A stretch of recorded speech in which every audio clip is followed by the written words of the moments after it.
El tomate de los 80 y el tomate de hoy tienen el mismo nombre, pero no son el mismo alimento. Uno sabía a tomate, el otro sabe a agua con forma de tomate. Y si creciste en esa época o si alguna vez un abuelo te puso delante un tomate de huerta recién cortado, sabes exactamente de qué estamos hablando. No es nostalgia, es química, es biología. Es una decisión industrial que se tomó sin preguntarle a nadie y que cambió para siempre lo que comemos. Hoy vamos a entender por qué la comida de los 80 sabía mejor, no cómo lo recuerdas, cómo lo demuestra la ciencia. Y cuando lleguemos a la mitad de este video, vas a descubrir el momento exacto en que todo cambió, quién tomó esa decisión y por qué nunca te la explicaron. Porque hay una diferencia muy grande entre que la comida cambie y que te lo cuenten. Y en este caso, no te lo contaron. Empecemos por el principio. Lo primero que hay que entender es qué hace que algo sepa bien. No es solo el ingrediente en sí, es la combinación de tres cosas que tienen que estar alineadas al mismo tiempo. El tiempo de maduración, la variedad del producto y la manera en que se cultivó o crió. Cuando esas tres cosas están bien, el resultado es un sabor que se queda grabado. Cuando falla cualquiera de las tres, el producto puede tener el mismo aspecto, el mismo color, incluso el mismo olor superficial, pero el sabor es plano, incompleto, como una fotografía en blanco y negro de algo que era en color. En los 80, en la mayoría de los hogares latinoamericanos, esas tres cosas estaban alineadas casi sin esfuerzo. No porque hubiera una política consciente de calidad, sino porque el sistema de producción y distribución de alimentos todavía no se había optimizado para otra cosa. El tomate llegaba al mercado desde una huerta cercana. Había madurado en la planta, bajo el sol real, al ritmo que le correspondía. No había viajado 1000 kilómetros en una cámara frigorífica. No había sido cosechado verde para que aguantara el transporte. Llegaba maduro porque se cosechaba maduro, porque no había otra manera de hacerlo funcionar logísticamente a esa escala. El pollo de esa época tardaba entre 80 y 100 días en alcanzar el peso de sacrificio. Vivía al aire, comía lo que los pollos comen cuando tienen espacio para moverse, la carne tenía una textura firme y un sabor que se notaba incluso en el caldo más simple. Hoy un pollo industrial alcanza ese mismo peso en 42 días, la mitad del tiempo. Eso no es un milagro de la ciencia. Es el resultado de manipular genéticamente la raza, de alimentar con harinas de crecimiento acelerado y de condiciones de crianza que maximizan el volumen y minimizan el tiempo. El resultado es una carne más blanda, con más agua, con menos sabor. Técnicamente es pollo. Nutricionalmente no es lo mismo. Pero eso no es nada comparado con lo que pasó con el trigo. Porque ahí, la historia se pone verdaderamente densa. El pan de los 80, en la mayoría de países latinoamericanos, todavía se hacía con variedades de trigo que llevaban décadas cultivándose en la región. Variedades adaptadas al clima local, con perfiles de gluten y de proteína específicos que producían una miga con textura real, una corteza que crujía de verdad y un sabor que se sostenía incluso cuando el pan tenía un día de hecho. A partir de los años 90, la revolución verde de las décadas anteriores terminó de imponerse de manera masiva en los cultivos de cereales de toda América Latina. Las variedades locales fueron reemplazadas por variedades de alto rendimiento desarrolladas en laboratorio, más producción por hectárea, más resistencia a las plagas, menos tiempo de cultivo. El problema es que el rendimiento y el sabor no viajan juntos. Una variedad de trigo diseñada para producir el máximo de grano por metro cuadrado no fue diseñada para producir el mejor pan posible. Fue diseñada para producir la mayor cantidad de pan posible. Y esas son dos metas completamente distintas. El huevo es otro caso. El huevo de gallina de corral de los 80 tenía la yema de un amarillo casi naranja intenso, densa, cremosa, con un sabor que se imponía en cualquier preparación. El huevo industrial de hoy tiene una yema pálida, más líquida, con un sabor neutro que desaparece en cuanto se mezcla con algo más. La diferencia no está en el huevo. Está en lo que come la gallina. Una gallina que se mueve, que come insectos, que tiene acceso a hierba real, produce un huevo con una composición nutricional y un perfil de sabor radicalmente diferente al de una gallina que vive en una jaula del tamaño de una hoja de papel y come únicamente pienso formulado. Y aquí es donde el video cambia de ángulo completamente. Porque hasta ahora hemos estado describiendo cambios en los productos, cambios en cómo se cultiva, cómo se cría, cómo se cosecha, cambios que tienen una explicación técnica y que se pueden debatir en términos de agronomía y de nutrición. Pero a partir de aquí hay que hablar de la decisión, de cuándo, cómo y por qué el sistema de producción de alimentos cambió de manera tan radical y tan rápida.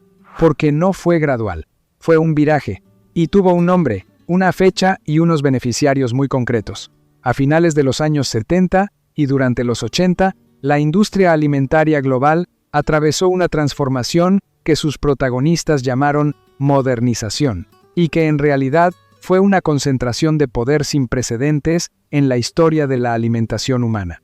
Antes de eso, la cadena que llevaba la comida desde el campo hasta tu mesa era corta y estaba compuesta de muchos actores pequeños: el agricultor, el transportista local, el mercado del barrio, el tendero de la esquina. Cada eslabón era independiente. Cada uno tenía su margen, su clientela, su lógica propia.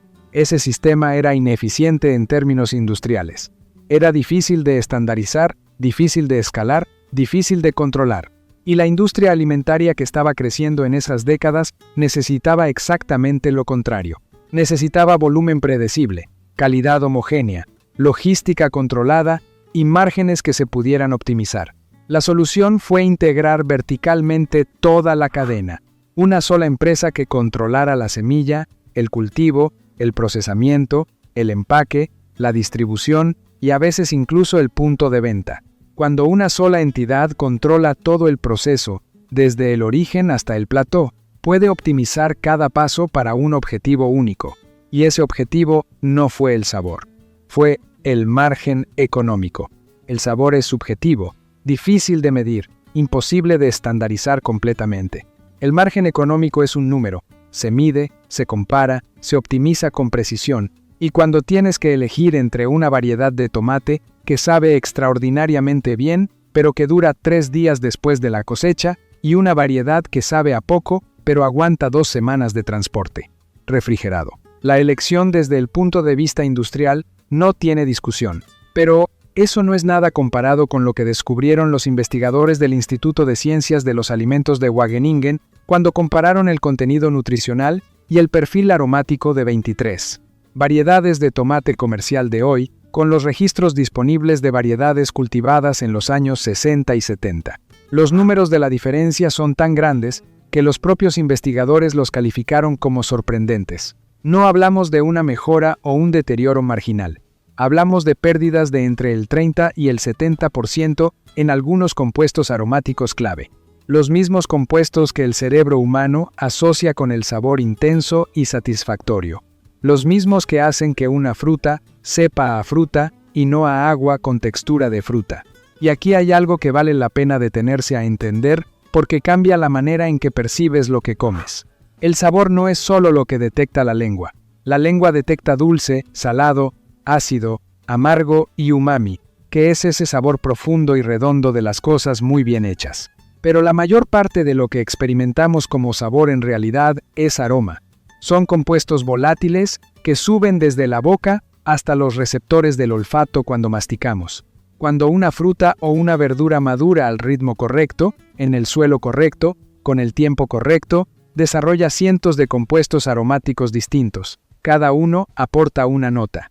La combinación de todas esas notas es lo que hace que un tomate de huerta sepa cómo suena una orquesta completa. Cuando esa misma fruta se cosecha verde y se madura en cámara con etileno, que es el gas que se usa industrialmente para simular la maduración, los procesos bioquímicos que producen esos compuestos aromáticos no se completan de la misma manera. El resultado es un tomate que tiene el color correcto, la textura correcta, el tamaño correcto, pero que suena como un instrumento solo tocando en un cuarto vacío.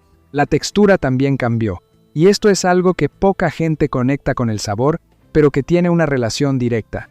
Los animales que se crían con tiempo y con movimiento desarrollan una musculatura real, una musculatura que tiene grasa infiltrada de manera natural entre las fibras. Esa grasa intramuscular es la que da jugosidad, la que da sabor, la que hace que la carne de una vaca criada en pastura sea tan diferente de la de una criada en confinamiento. La grasa no es el enemigo del sabor. En la carne, la grasa es el sabor. El aceite de oliva es otro ejemplo que merece su propio capítulo. El aceite de oliva de los 80, en la mayoría de los países donde se consumía, era un producto de ciclo corto. Se extraía de aceitunas cosechadas a mano, generalmente en pequeñas prensas locales, y llegaba al consumidor en semanas. El perfil aromático de ese aceite era intenso, complejo, a veces picante en la garganta, con notas de hierba fresca y de fruta verde. El aceite que llena hoy los estantes de los supermercados recorre cadenas de producción y distribución que pueden durar un año o más entre la cosecha y el consumo. Y en ese tiempo, los compuestos que dan carácter al aceite se degradan. Lo que queda es un aceite técnicamente correcto, pero aromáticamente plano. Pero lo que más impacta cuando te sientas a estudiar este tema no es la pérdida del sabor en sí, es darse cuenta de que la pérdida del sabor y la pérdida del valor nutricional van completamente de la mano. Los mismos compuestos que hacen que un tomate sepa intensamente a tomate, los polifenoles, los carotenoides, los ácidos orgánicos, son también los compuestos que tienen mayor actividad antioxidante y antiinflamatoria en el organismo. El sabor intenso no es solo placentero, es la señal de que el alimento tiene lo que tiene que tener. Cuando la industria optimizó el sabor hacia algo más neutro y más aceptable para el mayor número de paladares posible, también optimizó hacia algo nutricionalmente más pobre. No fue la intención, fue la consecuencia inevitable de priorizar el volumen, la durabilidad y la estandarización sobre todo lo demás. Y hay productores hoy, en México, en Colombia, en Argentina, en España, en Italia, en docenas de países, que están recuperando variedades antiguas, que están volviendo a los tiempos de maduración naturales, que están apostando por cadenas cortas de distribución y por la relación directa con el consumidor. Lo que están encontrando, tanto en términos de mercado como en términos de lo que esos alimentos hacen al cuerpo de quien los consume, es una historia que la industria alimentaria grande preferiría que no se contara demasiado alto.